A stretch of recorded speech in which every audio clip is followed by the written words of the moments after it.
Hey guys, this is Patrick Powers. This video is for project management assessment, and I'm going to briefly go over video games and how they relate to sprites, sound effects, as well as music within the video game. So I decided to choose Mega Man. Mega Man started on Nintendo. It's made its way across many platforms, but on the right hand side you'll see a sprite sheet for what I believe is actually Super Nintendo.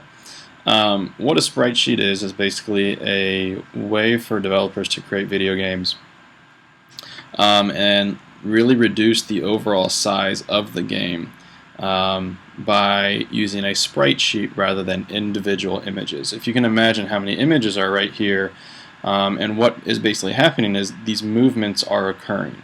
So you're seeing all these lines, and these are all movements within this character as to how he actually interacts with the user and the pressing of the button. So here he's jumping, here he's running. This is actually the entrance into the screen.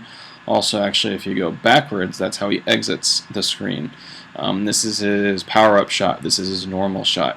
So what this does is, instead of having to have multiple images that takes up more and more space, you have one image that you basically program to be able to read different areas of the image rather than having multiple images.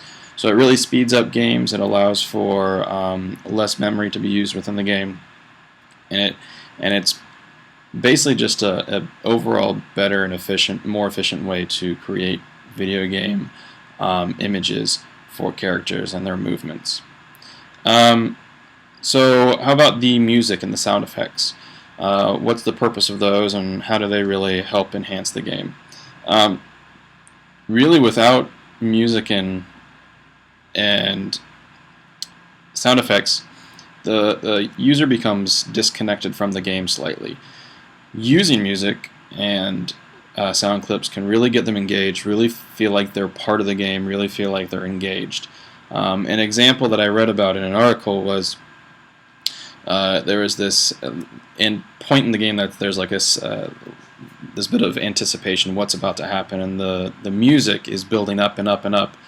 And what they found is, with the music there and building up and getting louder, the heart rate of the user actually went up. They were more involved, they were getting more excited. They did the same test without the music, and the user could still see the progression of the game, but without the music, the heart rate didn't change nearly as much. The level of excitement and what was going to happen next just wasn't quite there. So the music really added that extra feature to the game to build that immersion into the game and the excitement within it. Here's actually a sound clip.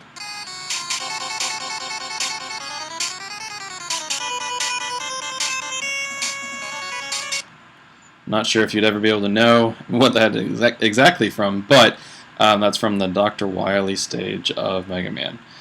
Here's some sound clips too that are used in Mega Man. I believe that is his gun, just a single shot, or it might actually be him actually entering into the stage. I can't remember. That is when he's powering up his gun, and then it just kind of sits there and waits until you actually release it. And that is when you get hit or die. So again, without those noises, you'd have less interaction with the game. You have less understanding of what reactions are happening. If you shoot the gun, if you power up the gun, if you die yourself or whatever, those sound effects help to the user understand what is happening within the game rather than just from a visual standpoint. So sound effects and music absolutely add an additional level of what is going on within the game and is extremely important. Sprite sheets are also extremely important in using to develop better, quicker, less memory exhausting games. And yeah, it was really interesting to actually look through all this information. I was actually really surprised to see how many sprite sheets you could actually find online, and just all the information and music and everything that went right along with it. It was pretty cool. So that is it. Thanks so much.